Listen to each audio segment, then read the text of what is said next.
सभी को good morning. देखिए, हम लोग 62 पढ़ चुके थे। 62 में क्या था? नोवेशन, रेसिशन और अल्टरेशन। कोई भी कॉन्ट्रैक्ट है उसमें कोई चेंज कर दिया जाए। चेंज दो तरह से था, आप देख चुके हैं, पार्टीज में और कॉन्ट्रैक्ट के कंडीशंस में। फिर नोवेशन के बाद क्या था? रेसिशन, पुराने जो कॉन्ट्रैक्ट है उसको खत्म कर दिया जाए। अल्टरेशन, उसमें परिवर्तन कर दिया जाए, तो उसके द्वारा डिस्चार्ज ऑफ कॉन्ट्रैक्ट हो जाता है और उस कॉन्ट्रैक्ट को फिर आगे परफॉर्म करने की जरूरत नहीं रह जाती है। इसी क्रम में हम सेक्शन 63 को देखेंगे। 63 को उस दिन हम बात किए थे आपसे, अब उसको आज देखते हैं।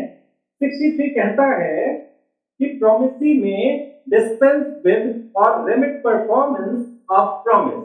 देखिए, इन दो शब्दों को आप याद रखिएगा, डिस्पेंस विद और रेमिट परफॉर्मेंस ऑफ प्रॉमिस। यह अधिकार किसको दिया है? इसने 63 ने प्रोमिसी को दिया है, क्योंकि जो प्रपोजर है, प्रोमिसर है, वो तो कहता है ना, हम ऐसा करेंगे अगर आप इसमें अपनी अनुमति संज्ञापित कर दें।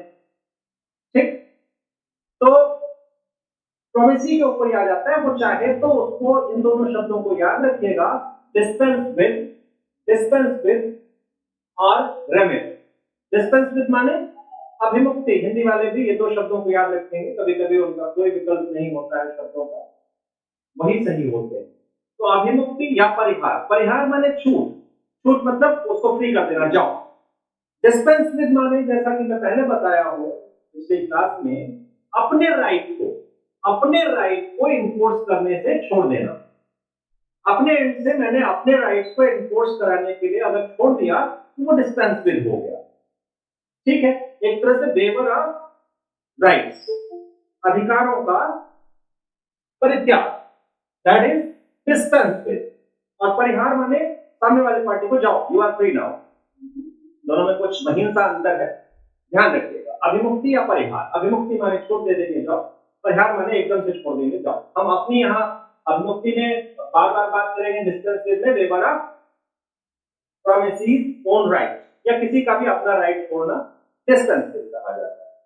ध्यान रखें। अब इसमें क्या कहा गया है, इसको जरा सा पढ़ते हैं कि प्रोमिसी का ये राइट हुआ, वो चाहे तो छोड़ सकता है या उसको मुक्त कर सकता है, अपने अधिकार को छोड़ दे या प्रोमिसर को उसके ऑब्लिगेशन से फ्री कर दे। 63 पढ़िए। Every promisee may dispense with और रेमिट। प्रोमिसी को पावर, डिस्पेंस विद और रेमिट, क्या? होली और in part the performance of the promise made to him. जो परफॉर्मेंस, जो एक वचन दिया गया है, उसको परफॉर्म करने से प्रोमिसी प्रोमिसर को फ्री कर सकता है। वचन ग्रहीता जो है वचनदाता को मुक्त कर सकता है, या अभिमुक्ति या परिहार, दो शब्दों को ध्यान में रखिएगा, ये दोनों उसको दे सकता है। जाओ, मैंने अपने अधिकारों का त्याग किया, या तुम्हें अब आगे कोई पालन नहीं करना है। दो बात। और आगे क्या है?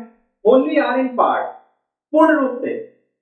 5,000 रुपए का ऋण है, क्या? जाओ, मैं 5,000 तुमसे नहीं मांगूंगा, जाओ, तुम 5,000 के लिए मेरी तरफ से फ्री हुए।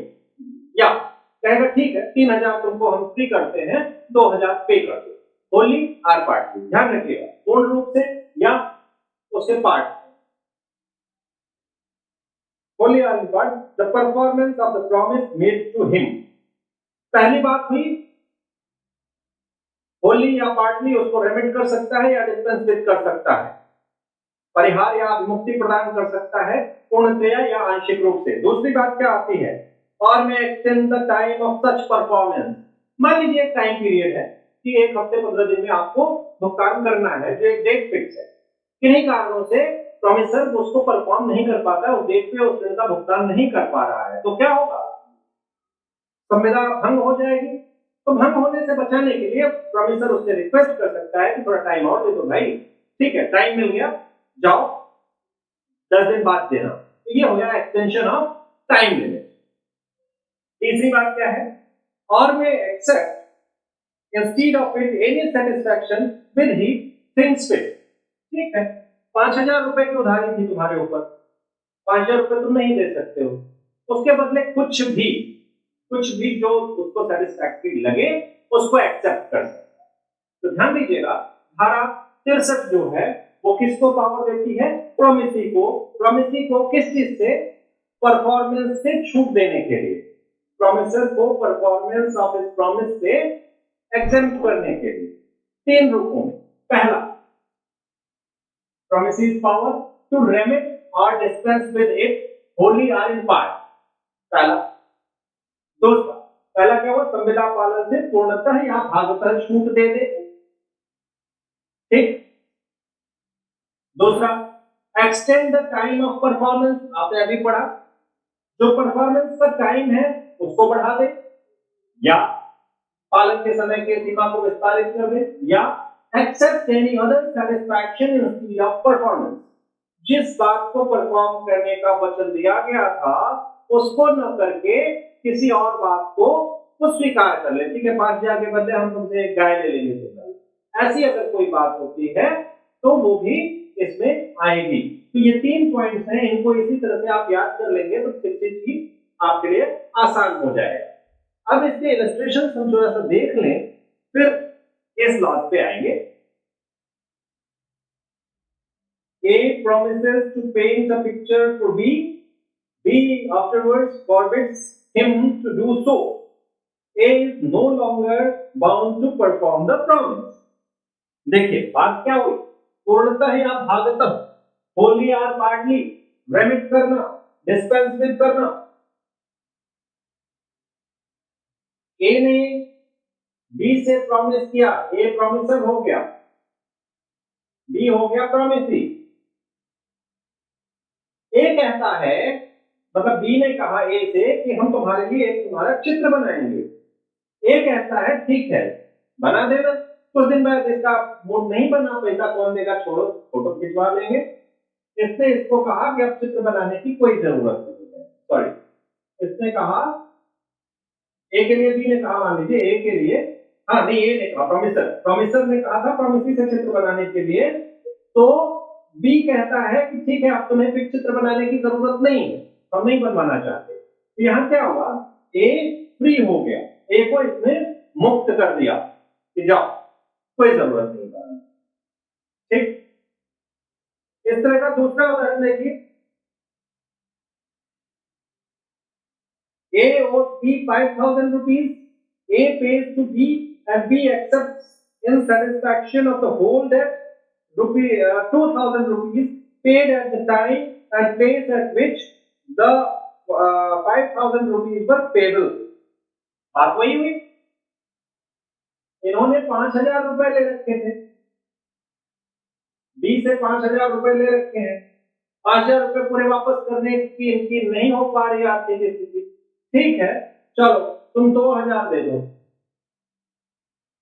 भागतः पार्ट इन पार्ट, 5,000 के बदले 2,000 इन्होंने लेके इसको अगर फ्री कर दिया, परिहार कर दिया, मुक्त कर दिया, ठीक, रेमिट कर दिया, शब्दों को ध्यान में रखिएगा। तो 2,000 रुपए भी वो जो सेटिस्फैक्शन हुआ ना वो पूरा मान लिया जाएगा, पूरा मान लिया जाएगा कि 5,000 के बदले 2,000 में हिसाब किताब बराबर हो। इसी तरह से क्या लिखा है? A owes B 5,000 rupees, C pays to B 1,000 and B accepts them in satisfaction of his claim on A.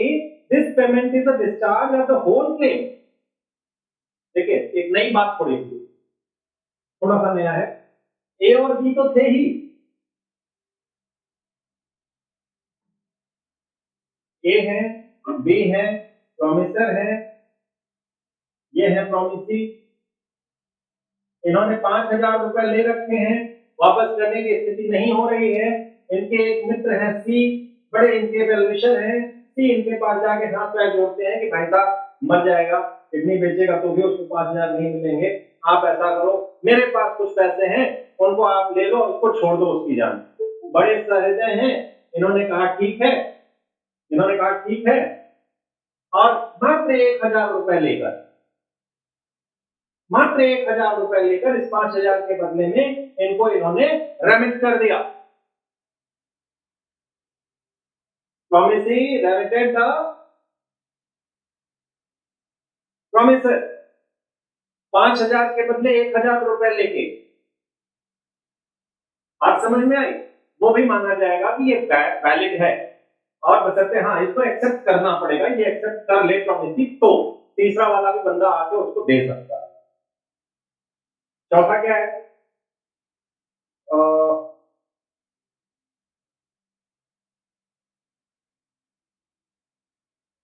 एक चीज और देख लीजिए कि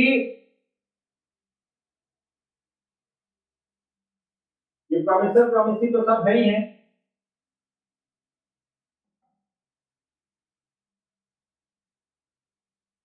इन्होंने कुछ उधार लिया है, कुछ ऐसी स्थितियां हैं आप समझिए, कुछ चीजें ली हैं और इस समय उसका एग्जैक्ट वैल्यूएशन नहीं हो पा रहा है, एग्जैक्ट वैल्यूएशन नहीं हो पा रहा है कई कारणों से, और इनको अपना वापस भी चाहिए पर पैसा वैसा जो कुछ है, तो ये कहते हैं चलो ठीक है लमसम बात करते हैं, तुम 2,000 रुपए मुझे पूरा पूरा दे दो, यू पे मी ₹2,000 और मैं जो भी है वैल्यूएशन जो भी हो कोई फर्क नहीं पड़ता है, हम उसको सेट ऑफ कर देंगे, चलेगा चलेगा, भले ही वैल्यू नहीं निर्धारित है, यहां पे उन्होंने कह दिया, उन्होंने मान लिया, हो जाएगा। तो सी ये है, ऐसे ही है। अच्छा कोई हमें बता सकता है 1 रुपए में कितने आने होते हैं? यानी आप ये विदिन सेकंड बताइए 1 रुपए में कितने आने? 4 आने?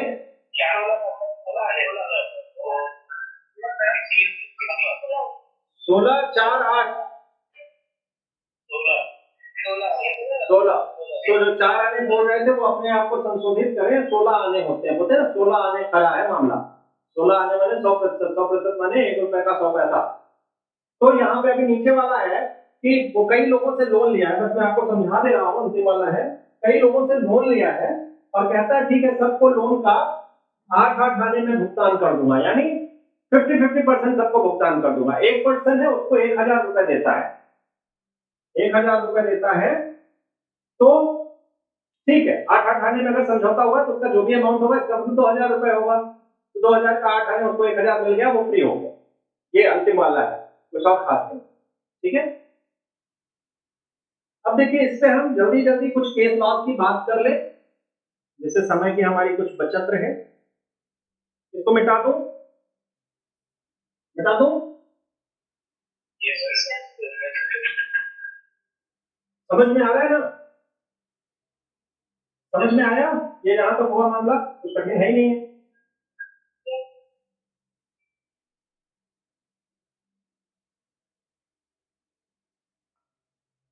बड़ा आसान सा होता है, टीचर कहते हैं कि कुछ कठिन नहीं है, अब फिर कौन संकोच में कहे कि भाई नहीं समझ में आया, अगर कुछ कठिन नहीं है तो नहीं आया तो इसका मतलब पूरा दिमाग से पैदल ही ना होगा, तो ये टीचर की बदमाशी होती है, वो कह दे स्टूडेंट चाह के भी नहीं पूछ सकता। मान लीजिए इसी इसी का कुछ मामला है,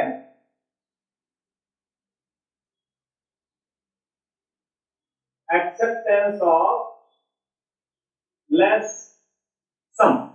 अभी हमने उदाहरण पढ़ा है, उसी पे एक आध केस, 2-3 केस देखेंगे, ज्यादा नहीं, 30 मिनट से ज्यादा देना ठीक नहीं है इससे।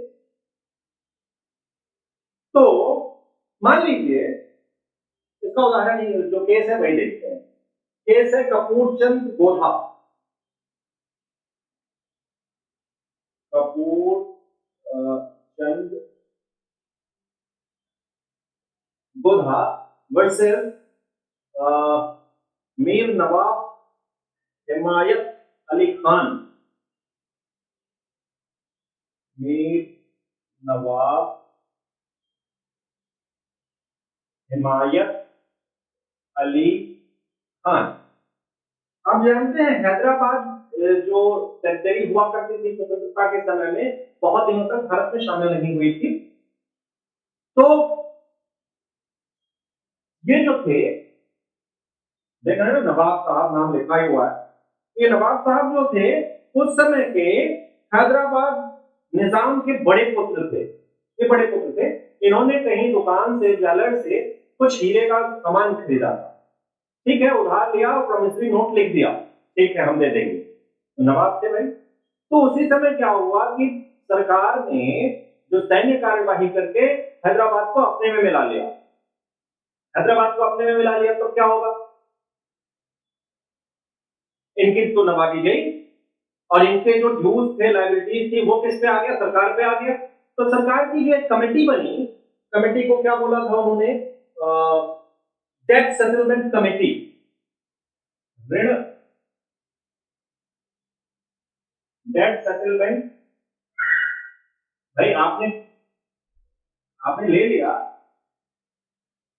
आपने आपने कब्जा कर लिया हैदराबाद पे, तो उनके नवाबों की जो उधारी उधारी वो कौन कुछ चुकाएगा। तो ये बनाया गया डेट सेटलमेंट कमेटी। 27 लाख की जो इन्होंने ज्वेलरी ली थी,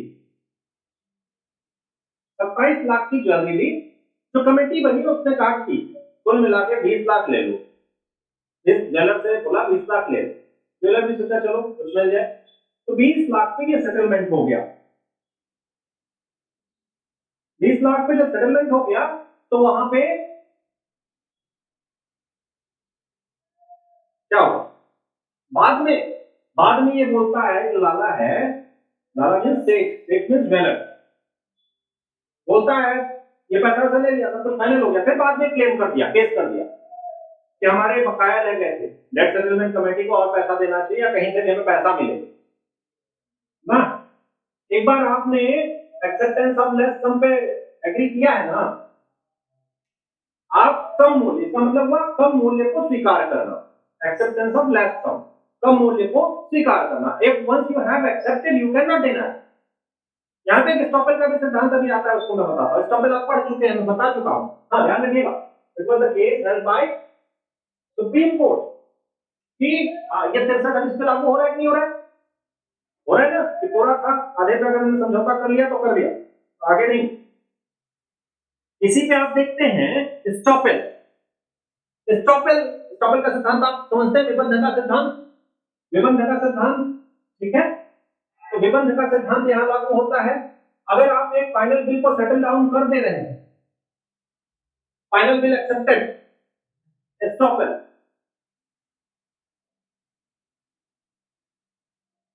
स्टॉपेल विबंध, एक्सेप्टेंस ऑफ फाइनल बिल। एक उदाहरण के लिए आप याद रखिएगा, एक्सेप्टेंस ऑफ फाइनल, मुझे लगता है कि उसमें भी आप इस चीज को लिख सकते हैं, लेकिन अलग अलग याद रखिएगा। Government of Gujarat versus R R Kalathia, government of Gujarat R R Kalathia and company. Government contractor था, उसके कुछ पैसे बहुत दिनों से फंसे हुए थे और उस पैसे को उसने कुछ कम अमाउंट पे बिना किसी ऑब्जेक्शन के कंसीडर कर लिया, एक्सेप्ट कर लिया। फिर बाद में बोलता है कि नहीं, फिर से क्लेम करो, जो बचा है वो मिल जाए। पहले चालाकी होती है, पहले जो मिल रहा है मिलो, बाद में निपटते हैं। बाद में निपटने वाला धारा 63 में नहीं चलेगा। यहां पे कहा गया कि स्टॉपेल आपके ऊपर लागू होगा, विबंध का से आपने एक बार एक्सेप्ट कर लिया तो you can not deny your status, ठीक, you can not change your status, क्योंकि सामने वाले ने उस पर करते हुए कार्यवाही की है ना। हो सकता है आप कहते नहीं मानेंगे, कौन नहीं देता, एक भी ना देता, तो उसके पास पैसे बचे रहते हैं। Other party has changed his status on your promise, on your estoppel कह सकते हैं, तो फिर उस पर आप चेंज नहीं करेंगे। तो यहाँ पे समझ में आया। इसी तरह से रूल ऑफ वेवर आता है। रूल ऑफ वेवर आप समझ लीजिए वही त्यागने का मामला है, अपना अधिकार जो है वो त्याग सकता है। स्टॉपेल हो गया, एक्सेप्टेंस ऑफ लेस सम हो गया, रूल ऑफ वेवर एक आप लिख लीजिए, वेवर,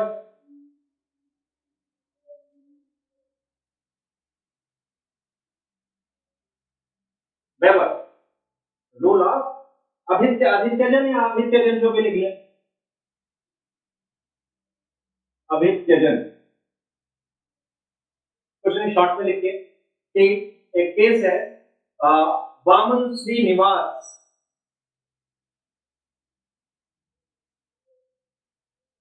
वामन श्रीनिवास गिरी क्या नाम है, बनाम बनाम रतिलाल भगवान दास एंड कंपनी, रतिलाल भगवान दास एंड कंपनी। इसमें आप सीधे सीधे इतना लिखे, बहुत ज्यादा पचन पढ़ने की जरूरत नहीं है कि संविदा के पक्षकार, जो भी पक्षकार हैं जिनके अपनी कुछ राइट्स हैं, वो अपने राइट्स को वेव कर सकते हैं। ठीक है, राइट्स को वेव किया जा सकता है, इतना ही लिखे और कुछ नहीं। A waiver is nothing, a waiver is nothing unless it amounts to release, किसी चीज को छोड़ देना, अपने अधिकार को छोड़ देना। हाँ, amount to release, it signifies nothing more than an intention not to insist upon the right. ध्यान दीजिए, मैं बार बार बोल रहा हूं, nothing more than an intention not to insist upon the right, अपने अधिकारों पे जोर न देना ही त्याग है, अभी त्याग है। जल्दी से एक चीज और देखते हैं कि अगर ये एक्सटेंशन ऑफ टाइम में आइए, जब दोनों पक्षकार चाहें, extension of time, extension of time तभी होगा एक पक्षकार जिसके ऊपर ऑब्लिगेशन है सिर्फ वो चाहे कि हम समय को बढ़ा लें अपने फायदे के लिए, नॉट एक्सेप्टेबल एट ऑल। दोनों पक्षकार प्रॉमिसी जब तक अपने तरफ से कंसेंट नहीं देगा, ठीक है चलो मैंने तुम्हें थोड़ा सा रिलैक्स किया, टाइम बढ़ा लो, तभी माना जाएगा। ठीक है, इसका हम एक केस बताते हैं जल्दी से, Shyam Singh versus state of Mysore. Shyam Singh versus state of Mysore. इसमें एक बंदा होता है, क्योंकि टाइम थोड़ा तेज भाग रहा है, एक बंदा होता है, उसको यूएस में, यूनाइटेड स्टेट्स में कुछ पढ़ाई करने जाना होता है, तो स्टेट उसको स्कॉलरशिप देती है। स्टेट उसको स्कॉलरशिप इस शर्त पे देती है कि after completion of your studies you will come back to India and serve the government. हाँ, तुम जब आओगे तो उसके 6 महीने के भीतर will provide a chance to serve as government job, मतलब उसको एक गवर्नमेंट जॉब देगा सर्व करने के लिए स्टेट। ये उसके साथ शर्त थी, बट जो हम स्कॉलरशिप दे रहे हैं उसका उपयोग वहां पढ़ने में करो, ताकि अपने देश की सेवा करो, हम 6 महीने में तुम्हें जॉब देंगे। बंदा गया है, पढ़ता है, फिर उसने रिक्वेस्ट डाली कि हमें कुछ प्रैक्टिकल नॉलेज चाहिए और 1 साल का एक्सटेंशन दे दिया जाए। 1 साल का एक्सटेंशन उसको दिया जाता है, इन बिटवीन वो इंडिया आता है फिर चला जाता है। अब 1 साल का एक्सटेंशन जो उसको मिला, पढ़ाई पूरी करी, प्रैक्टिकल नॉलेज पूरा किया, फिर उसके बाद उसने वहीं पे जॉब शुरू कर दी। अब इंडियन स्टेट जो है उसने कहा कि भाई ठीक है, हमने पैसा दिया था, तुम नहीं आए, तो हमने जो स्कॉलरशिप दी थी हमारे शर्तों के अनुसार उसको वापस करो। तो वो कहता है तुमने तो टाइम बढ़ा दिया था, हम गए भी थे और चले भी आए, तो ये बकवास मत करो, जैसे हमारी क्लास में आप करते हो तो हम बोलते बकवास मत करो ना, तो बकवास मत करो, पैसा वापस करो, तुम्हारा इंटेंशन नहीं है और हमने नहीं कहा है कि तुम वहां पे जॉब करो, और तुम अपने मन से हमारा एक्सटेंशन ऑफ टाइम है इसको वेवर मत मानो, ठीक है, इसको अधित्यजन मत मानो और आके यहां सर्विस करो, नहीं तो ठीक है। इस केस में कोर्ट ने कहा कि वो स्कॉलरशिप उससे वसूली जा सकती है। तो ध्यान दीजिएगा, इतनी बातें यहां पे, एक जो मैंने बताया कि दोनों पक्षों की रजामंदी जरूरी होती है एक्सटेंशन ऑफ टाइम में, तो एक केस इससे संबंधित केशवलाल लल्लू भाई पटेल, केशवलाल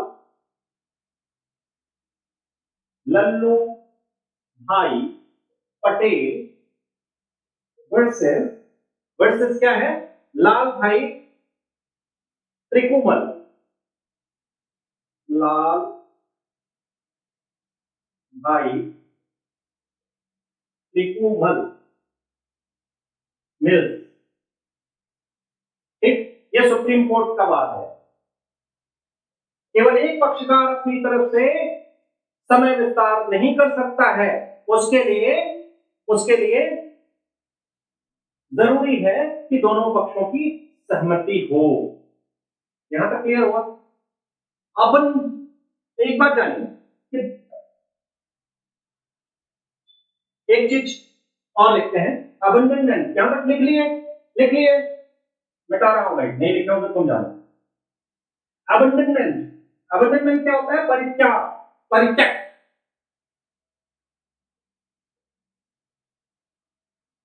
अबंडनमेंट स्पेलिंग देखिएगा, ABANDONMENT, अबंडनमेंट माने परित्याग। अगर मान लीजिए क्या करना, बहुत दिनों तक कोई हमारे आप में कॉन्ट्रैक्ट हुआ है और कुछ हमने पार्टली उसको फुलफिल किया है और दूसरी पार्टी फिर उसके प्रॉमिस जो है बोल ही नहीं रहा है कुछ परफॉर्म करने को, बहुत दिनों तक पड़ा हुआ है, तो इतना लंबा समय 2-3 साल बीत जाए तो उसके लिए फिर मान लिया जाएगा कि दैट इज अबंडेंट, उसके लिए फिर कोई क्लेम नहीं किया जाएगा। ये पर्ल मिल्स वर्सेस, लिख लीजिएगा, Perl mills versus ivy tanneries, ठीक है, आईवी टैनरीज। इसमें क्या था, पहले समझ रहे हैं ना, जहां पे वो कुछ पशुओं के जो चर्म शोधन कह सकते हैं, जिनका चमड़ा वमड़ा निकाला जाता है टैनरीज में, वहां से कुछ स्किन्स खरीदने के बाद भी लगभग 50 दर्जन की और 20 दर्जन खरीदने के बाद 2-3 साल तक, 3 वर्षों तक कोई डिमांड आगे से नहीं हुई, तो सामने वाले को कितने दिन तक आप अपने उसमें बांध के रखोगे अपनी शर्तों में, उसको छोड़ दो, लेट हिम गो, क्योंकि ये न्याय संगत नहीं है ना, कोई आपके चक्कर में कब तक रुका रहेगा।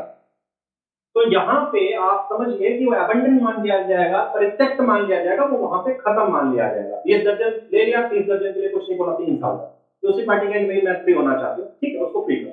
एक बात जानिएगा बहुत शॉर्ट में कि धारा 63 को लागू करने के लिए प्रतिफल नहीं चाहिए होता है, कोई अलग से एग्रीमेंट की जरूरत नहीं होती है। धारा 62 और 63 में अंतर एक लाइन में, 63 में कोई एग्रीमेंट, कोई कंसिडरेशन की जरूरत नहीं होती है, लेकिन 62 में करने के लिए नया एग्रीमेंट, नए कंसिडरेशन की जरूरत होती है। तो यहाँ पे 63 हमारा खत्म होता है, संविदा का उन्मोचन धारा 63 से। ठीक है, धन्यवाद आप लोगों को सुनने के